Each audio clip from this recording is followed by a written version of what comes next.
Cambridge IELTS 2 by the University of Cambridge Local Examination Syndicate. Published by Cambridge University Press, 2000. This recording is copyright.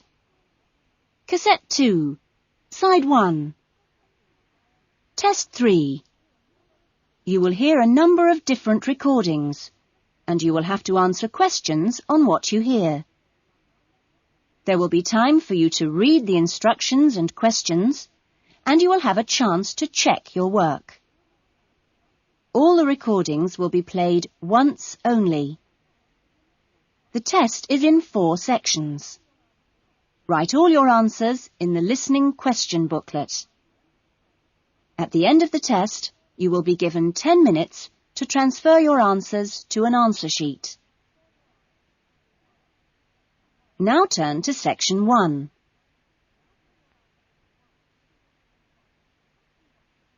Section 1.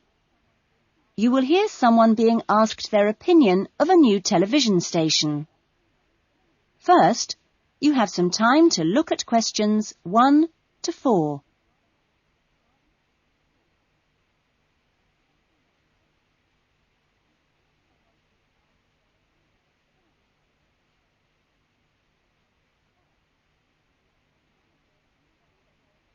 You will see that there is an example that has been done for you.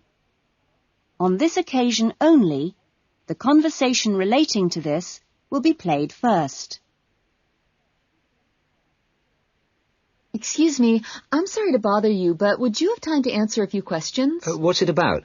We're doing some market research for a new television channel starting in 2 years' time. Okay, why not?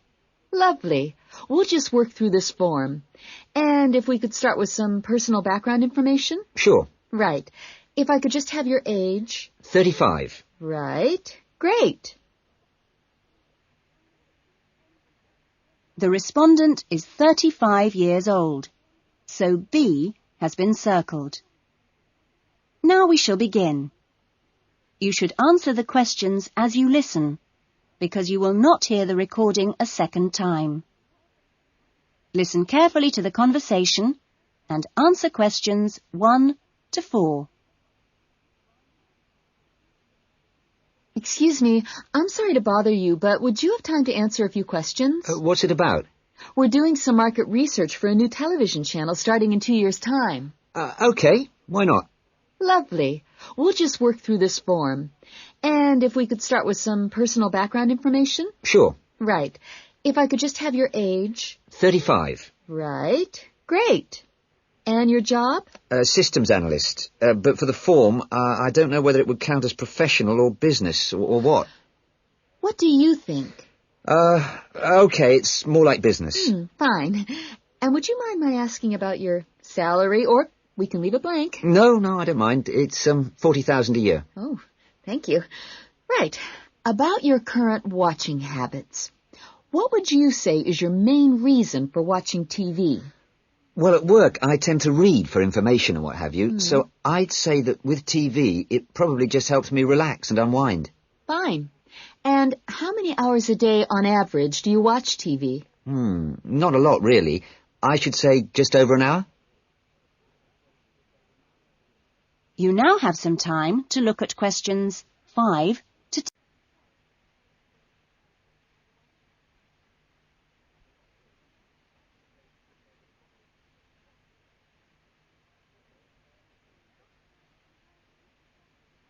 Now listen carefully and answer questions 5 to 10. So what are the 2 main times of the day that you watch TV? Well, a little around breakfast time, and then it tends to be really late, 11 or even midnight, when I finish work. And what sort of programs do you go for? Some news bulletins, but I also really like to put my feet up with some of the old comedy shows. Fine. And turning to the new channel, which type of programs would you like to see more of? Well, I certainly don't think we need any more factual programs, like news and documentaries. I think we need more about things like local information, providing a service for the community. And in the same vein, perhaps more for younger viewers. Good quality stuff. Uh-huh.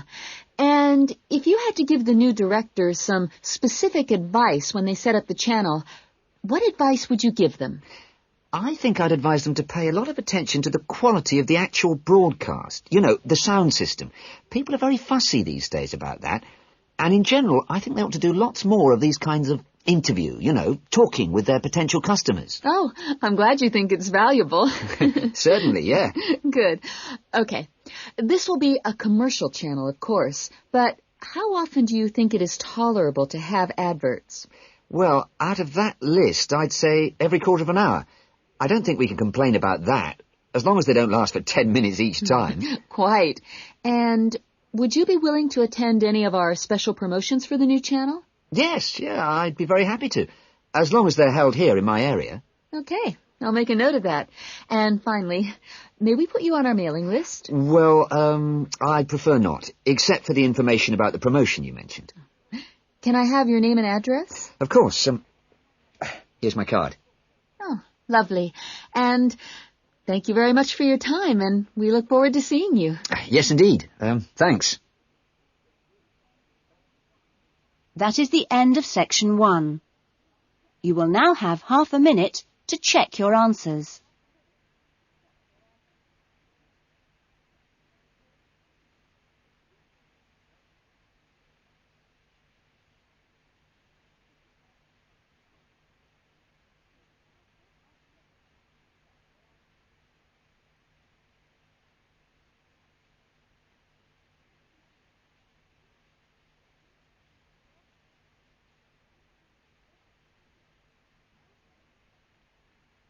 Now turn to section 2.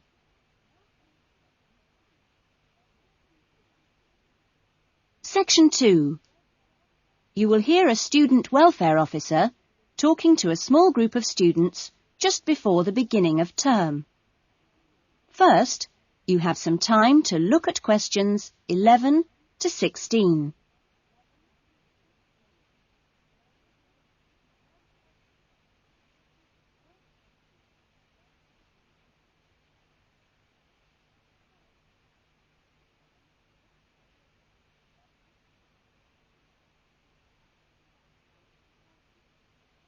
Now listen carefully to the talk and answer questions 11 to 16.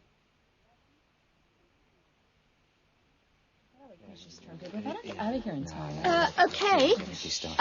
Well, good morning, everybody. My name's Elizabeth Reed, and I'm your Assistant Welfare Officer. What I'd like to do now is tell you a little more about some of the social facilities available on the campus, and also to tell you something about what the town has to offer. As you probably know already, the Student Union Building is the main centre of social life here, as indeed it is in most British universities. The Union runs a weekly programme of events for all tastes. Oh, everything from discos to talks by guest speakers. Many of these events are fundraising activities for charities, which the Union takes very seriously.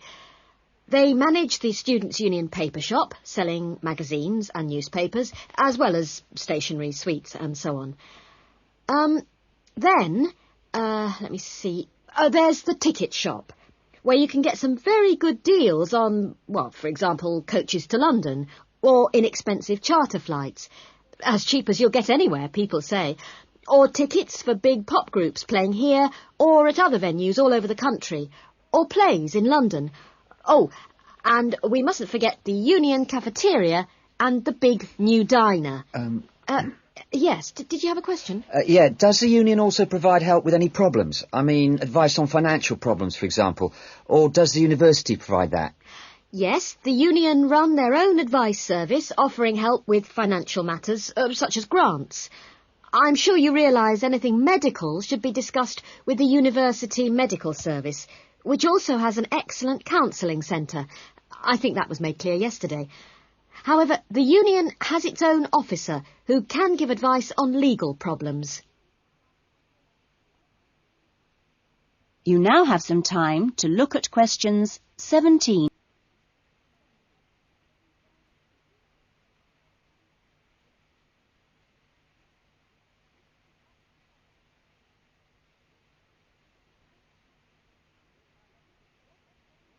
Now listen to the rest of the talk and answer questions 17 to 20. Now, on to Radford. For a town of its size, Radford has some unusually good leisure and community facilities and has quite a good shopping centre with an interesting range of shops. As you go into Radford, there's a new, well, quite new, Olympic-sized swimming pool. That's on the outskirts at a place called Renton. Above the pool, there's a high-tech fitness centre. Are there any ice skaters here? No?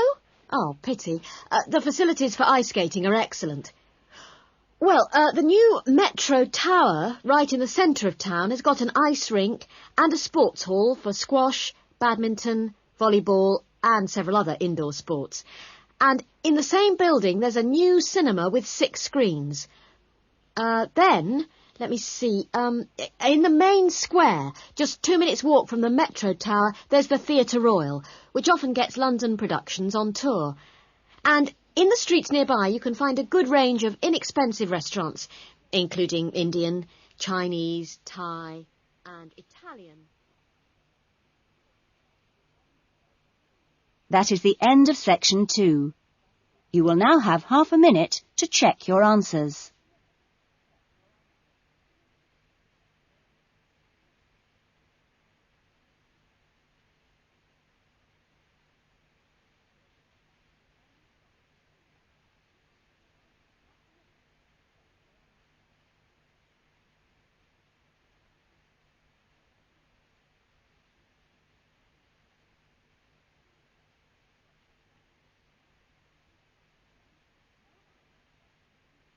Now turn to section 3.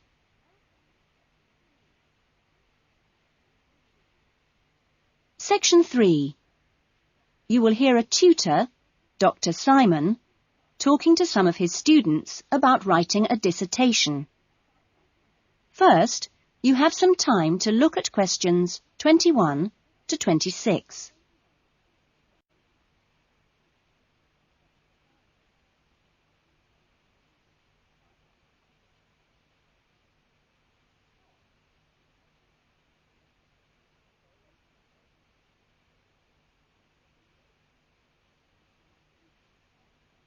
Now listen to the discussion and answer questions 21 to 26. OK, welcome back to the new term. Hope you've had a good break and that you're looking forward to writing your dissertation. Now, what I'd like to do in this session is give you the opportunity to ask questions on writing the dissertation. Requirements, milestones, who to see when you need help. It's very informal. It may all be written on paper, but it's nice to get it confirmed. So, anything you'd like to ask? Dr. Simon, is there a fixed hand-in date yet? Right, I can confirm that that's the 21st of May, not the 20th, as we first stated. OK? Jane? What about the word limit? Well, we try to be pretty flexible on this, but in broad terms, it's 18 to 20,000. Ah. And you can choose your topics, anything from years 2 and 3. Yes? I still haven't got any idea what I want to do it on. Who... Well, you should see your course tutor to agree on your final title, and you should also be aware that there's a special programme running on research methods for anyone who wants some extra help on that. Can I just check on the deadlines for everything? Yes, sure. Look, let me write it on the board. When the different stages have to be completed. First of all, you've got to work on your basic bibliography. And that's due into your course tutor by the 31st of January, which is just 2 weeks away, so you'd better get a move on that. Do we have to have our own draft plan by then? No, your draft plan is due on the 7th of February, which is a week later, so that should give you plenty of time. And when do we have to be doing the research? That's over a 1-month period, essentially February to March. And the write-up? Well, you can't really get going on your writing until you've got quite a bit of the research done. So that's really March to May, with the hand-in date on the 21st. Any more questions? Now you have some time to look at questions 27 to 30.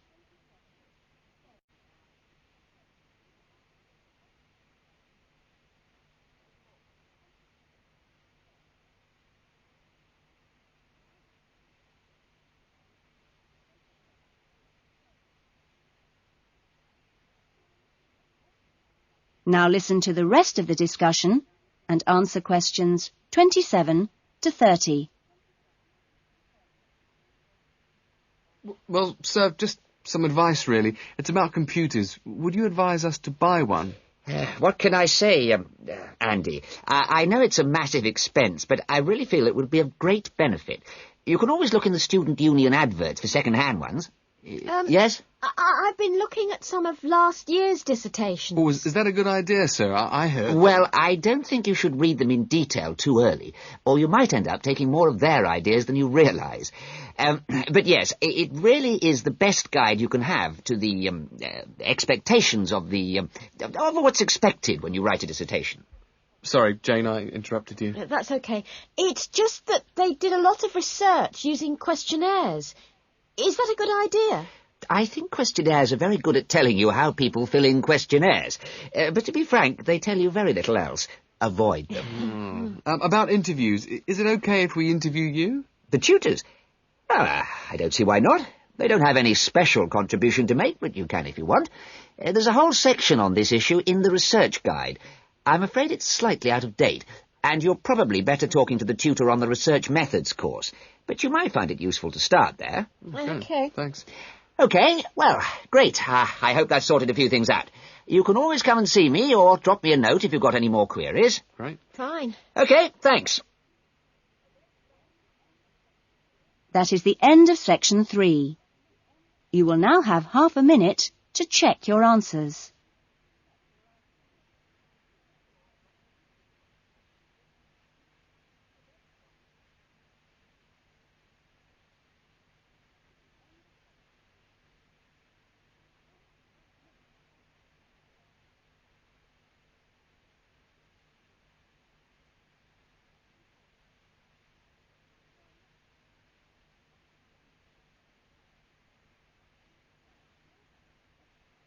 Now turn to section 4. Section 4. You will hear a lecture about the lack of rainfall in Australia. First, you have some time to look at questions 31 to 40.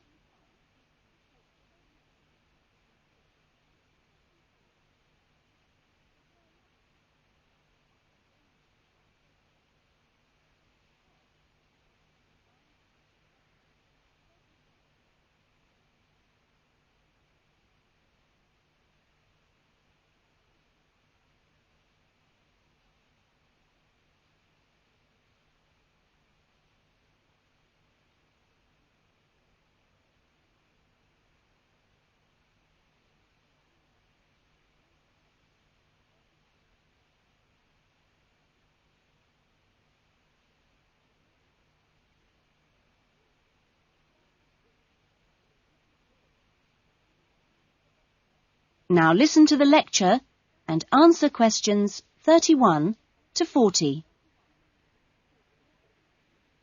Good morning. This morning, we are continuing our look at Australia and its natural problems. Actually, dryness, or aridity, as it is generally called by geographers, is probably the most challenging of Australia's natural problems. And so it's very important in this course for you to have a good understanding of the subject. For Australia, water is a precious resource, and its wise management is of the greatest importance. As I've said, Australia is a dry continent, second only to Antarctica in its lack of rainfall.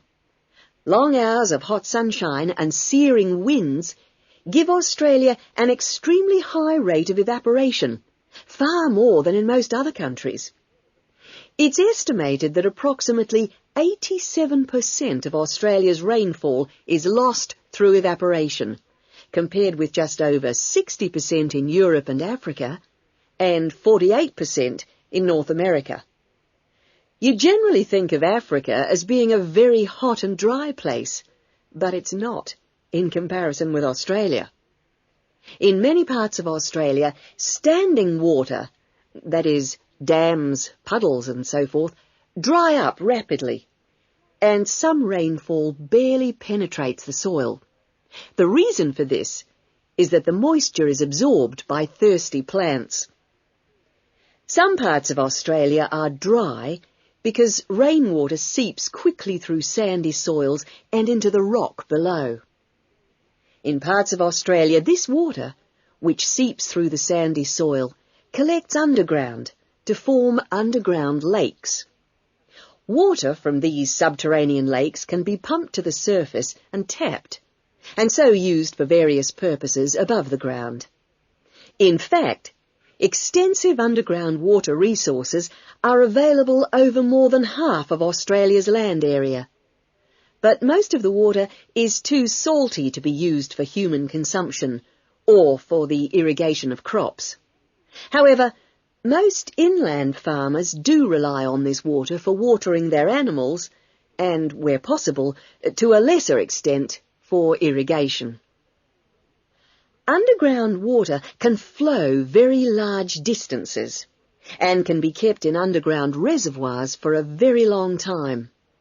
Water from these underground reservoirs bubbles to the surface as springs in some parts of the country, and these rare sources of permanent water were vital to early explorers of inland Australia and to other pioneers last century who used the springs for survival. But in many places, levels have fallen drastically through continuous use over the years. This has necessitated the pumping of the water to the surface. Remarkably, underground water sources in Australia supply about 18% of total water consumption. So you can see it's quite an important source of water in this dry land. So, most of the consumption of water in Australia comes from water which is kept above ground. More than 300 dams regulate river flows around the country. The dams store water for a variety of functions. The rural irrigation of crops, without which many productive areas of the country would not be able to be farmed. The regulation of flooding, a serious problem which will be dealt with later in the course. And last but not least, the harnessing of the force of gravity for the generation of electricity. That is all we have time for this morning, but you'll be able to do further study on this important area in the library. I have a handout here with references on the subject, so if you're interested, please come up to the desk and take a copy. Next week's lecture is a case study of an outback farm, and it'll be going into detail about some of the problems we've discussed here. That is the end of section 4. You will now have half a minute to check your answers.